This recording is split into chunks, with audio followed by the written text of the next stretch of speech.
Masjid Jamek, KL, Malaysia. Look at the minaret existing in harmony with these high-rise buildings. So we're outside the masjid now. Just gonna get in. You got a little gift shop here. Mandatory, not mandatory, but just popular Palestinian flags.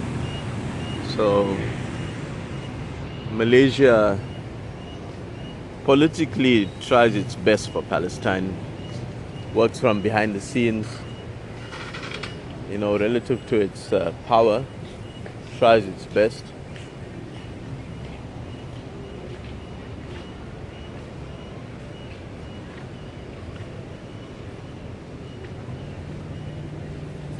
Some other shop here.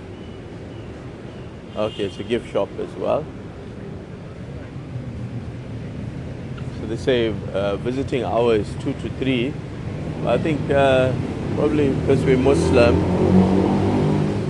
I hope we can just go and have a walk around.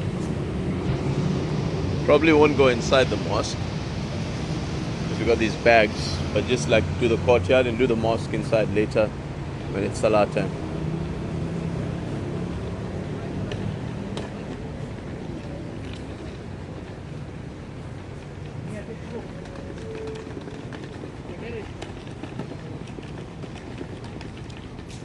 More shops. You can do a tour.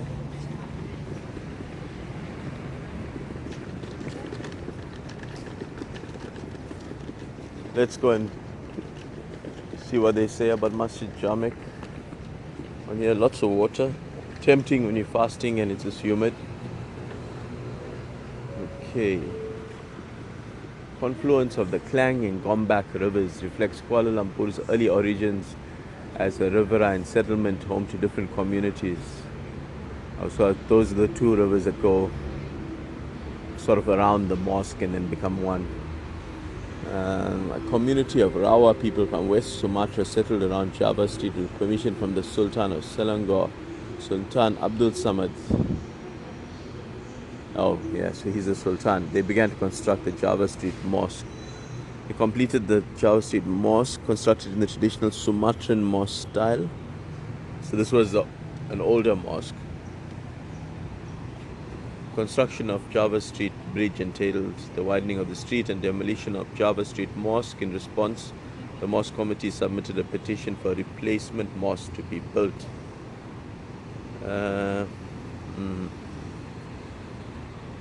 If the land is to be surrendered, surely the mosque has to be replaced. That is true, but where should we relocate it to? Paris is getting a little bit agitated. He's not used to the heat, remember?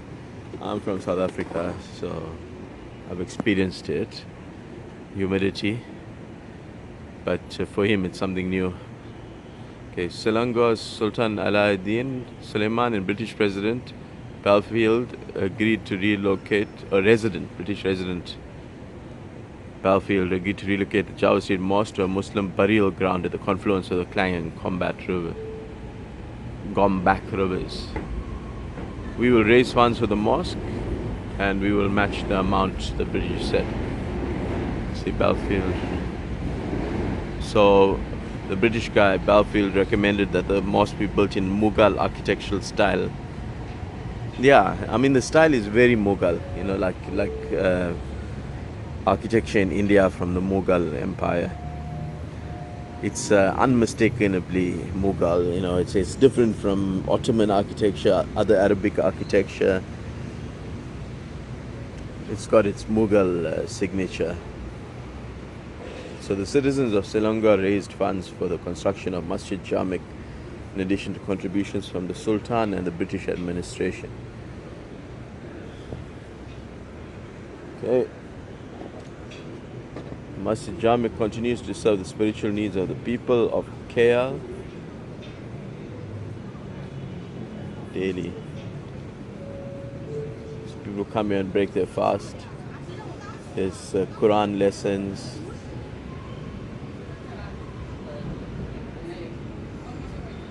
Okay, so in the UK, you can go to the mosque and break your fast, and it's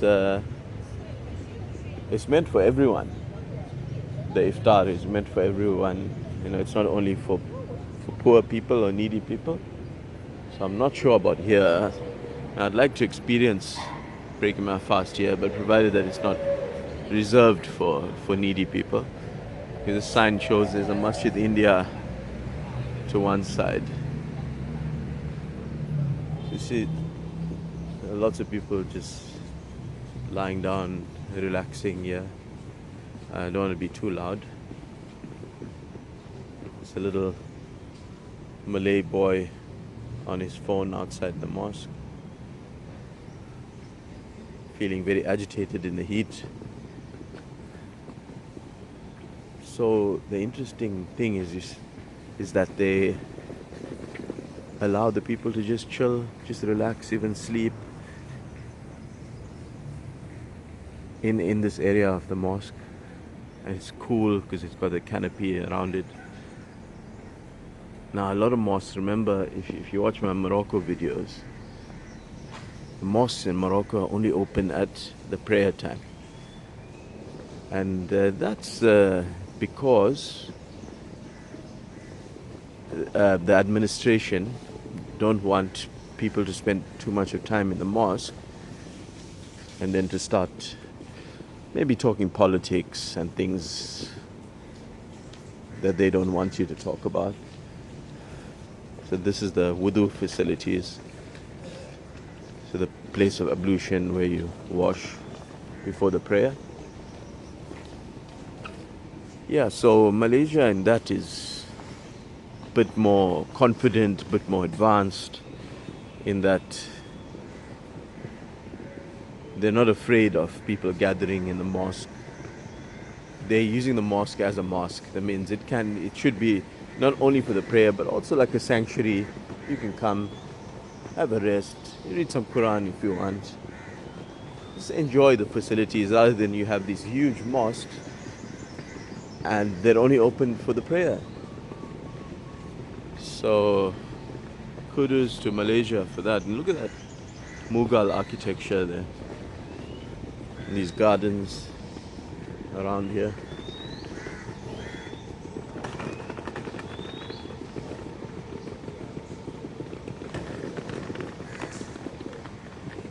So I'm not going to say Malaysia doesn't have its problems. It's got its problems, which we'll touch on later. But in a lot of ways, it's also got lots of positives about it, including that these mosques are open and they're not paranoid about people coming to the mosque when it's not exactly the prayer time. This is what a mosque is supposed to be. A mosque is supposed to be like a center point of the community. If you are a bit sad, maybe depressed, and you just want to find some peace, you should be able to come to the mosque. The mosque should be an inviting, open place, not something that's open for 20 minutes of the prayer time and then shut again, wasting this huge building. So I'm really happy about that it's here in Morocco. Even the inside, I thought it was maybe only the outside was open, but even the inside as well. The inside is open as well. I saw people praying in there. So we got these bags and stuff, so we're not going to go and pray now. It's not the prayer time yet. We're going to probably go and check into our hotel and we'll continue tour of the inside of the mosque in a bit. Over and out for now. Assalamu alaikum. I'm back, not over and out. So, as we read on the board earlier, just some little tidbit of history. So, there was an original mosque that was the oldest mosque in Kuala Lumpur, and then that mosque was demolished for some reason. But then this mosque was built as its replacement. And you saw the mosques around the rivers and there's high-rise buildings around. So the ground that the mosque sits on apparently has sunk from its original level above the water level. It's also prone to flooding. So these are the challenges this mosque faces, partially caused by the rapid development around the mosque. These high-rise buildings, and the mosque sat here in the middle.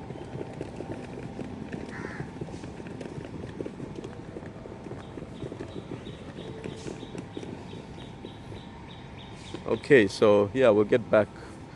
Oh yeah, something interesting. Had to mention this. So the mosque is built on an old cemetery, Muslim burial ground. They moved the graves apparently. So let's have a quick read. Prior to the construction of Masjid Jamek in 1908, so the mosque was built in 1908. The site at the junction of the Klang and Gombak rivers was used as Kuala Lumpur's Muslim burial ground. So it's a cemetery. It's the oldest known Muslim cemetery that existed in the town, which served the pioneer Muslim communities such as those who lived in Kampung Rawa village, and Kampung Malacca village. The cemetery, which appears in Kuala Lumpur's 1870s map, was officially gazetted by the British administration in 1893. The size of the cemetery, however, was gradually reduced from its original through decades to make way for development. Large amount of the graves were exhumed to accommodate the construction of Masjid Jamek's original structure in 1908, while the rest remained within the compound of the mosque. Many of the elder KL folks recall citing these gravestones when praying in Masjid Jamek until the graves were all exhumed in the 1980s. Also, the graves continued to be till the 1980s. Wow. The old gravestones of the cemetery appear to be of mixed Malay, Achinese and Indian Muslim influence, and most of them were made of sandstone, granite and marble. Jawi scripts on the face of the old gravestones mention the name of the deceased and the year of their death. Okay, yeah, so again, this is such a multicultural city, even the gravestones, the oldest gravestones were some were showing Indian influence and Muslim Achinese influence. So Muslim Aceh is part of Indonesia, which is not that far away. It's in this archipelago. So obviously there were settlers from Aceh here, there were Indians here. So a real melting pot. And something about Kuala Lumpur. Kuala Lumpur was established by Chinese miners. So Chinese miners mined around this area and found heavy deposits of tin, and then set up settlements, and then the rest of it is history. More and more people settled, it became a town, and then it became a city. And at some point the British came over as well, and this all became a colony of Britain.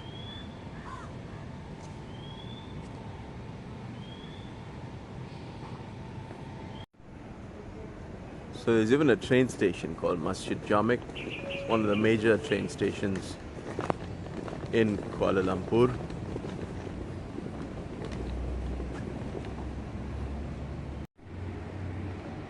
So it's people visiting. You see that gentleman there is putting on what I think you call a sarong. So to visit you, because he's got shorts on, so he wants to go into the mosque. And to go into the mosque, I think he's probably done with his visit.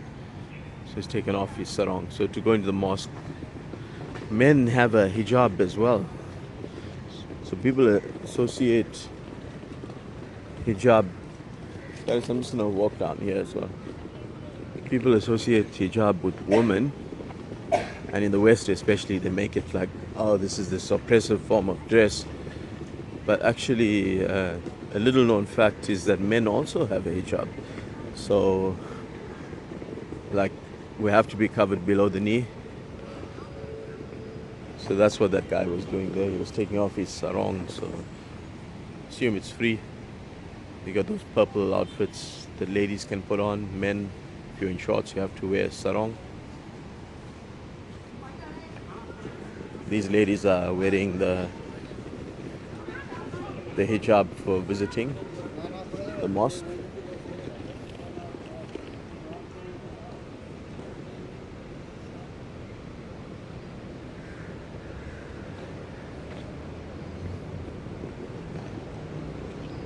Oh look, people really love Islam here. Look at a car in the parking. Prophet Muhammad said, "O mankind, say that there is no God but Allah and you will be successful." La ilaha illallah Muhammadan Rasulullah.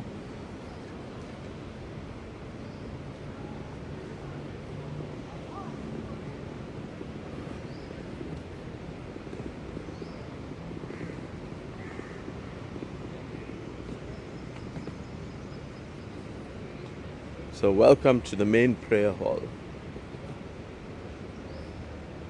Tourists taking photos. This form of hijab, it reminds me of Moroccan, I think it's jalaba.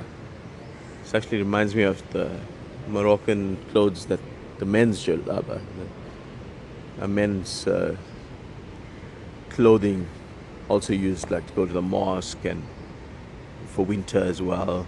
They make them in quite thick fabric to keep you warm in winter. So yeah, with the hood. I mean, the other thing it reminds you of, imagine if that was white, a little bit of, reminds you of the KKK. But this is something totally different. So, nothing to do with the KKK. It's just a pointy tip. Can't help but remind the dirty mind of the KKK. And let's say it's more Moroccan than KKK. Moroccan inspired maybe. So you got a little food court outside the mosque here. Obviously too early, so it's not open, and half the population or just over half fasting. But that'll be something nice to check out later. I think just before the iftar, a few hours before the iftar, before you break your fast, it starts to get busy, and a lot of people would buy their iftar from here and take it home with them.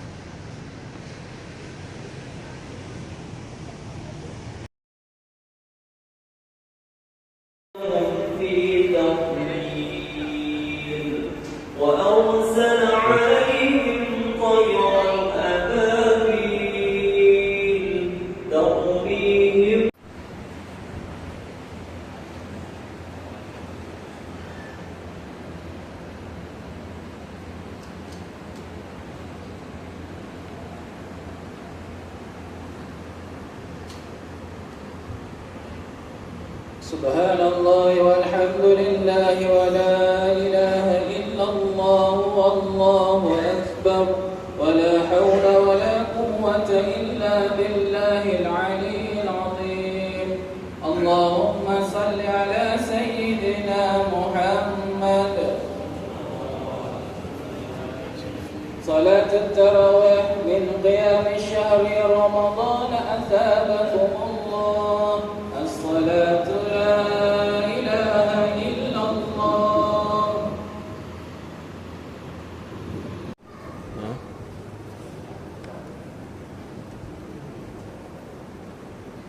Should be what kind of thing? What thing are you talking about? What kind of thing are you talking about?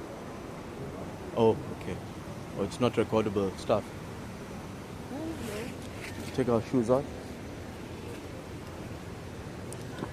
It really looks nice, the blue and everything, isn't it? Don't drop anything.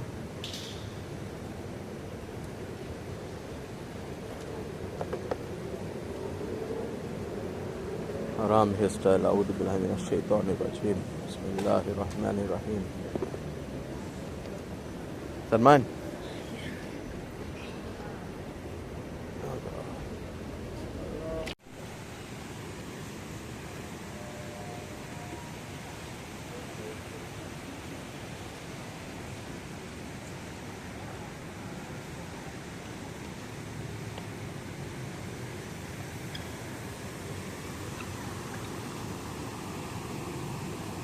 How's this vibe? You got two rivers on either side of the masjid, converted into canals, but originally rivers. There's beautiful lighting. I don't know what's up with the steam or vapor there. And then here you can see this beautiful masjid, Mughal style masjid. Kuala Lumpur, Malaysia, but the masjid's been designed in a Mughal style. And then you got the backdrop there of some of the big buildings that Kuala Lumpur is known for. Let's go over on this side, see a bit more of the river.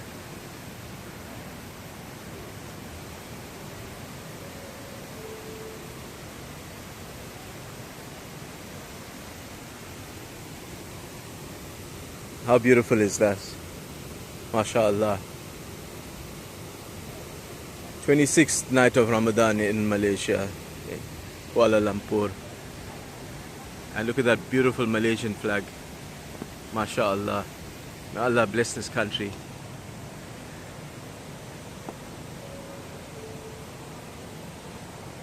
Blends modernity with traditional Malay, well, in this case Mughal architecture, but in some areas Malay architecture, Chinese architecture, and on the streets all these different colors and features of people. 63% Muslim by the last census, but with large Chinese minority of 22%, and also lots of Indians. So lots of Hindus among the Indians. And I just spoke to a Chinese family, or tried to speak to a Chinese family in the masjid before I started this video. I didn't put it on camera because I do delve into politics a little bit and about what's happening in the world and problems of the world and so on in other videos, so I don't want to endanger them when they go back home by being in one of my videos and someone up there noticing and associating them with me and just getting them into trouble, because obviously China, a communist country, has some degree of religious tolerance, but nowhere near what would be considered normal, standard, whether in the West or lots of other parts of the world.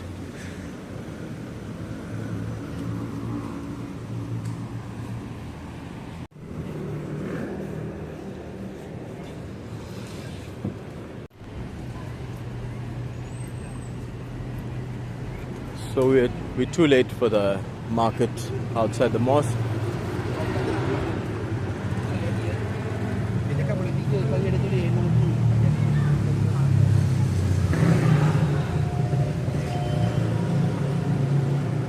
I think we're still full.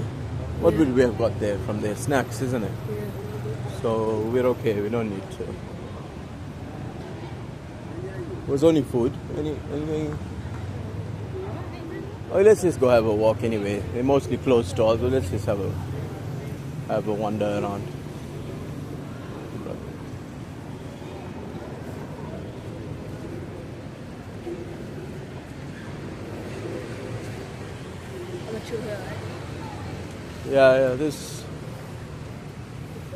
Yeah, no reason to go in. They're all closed.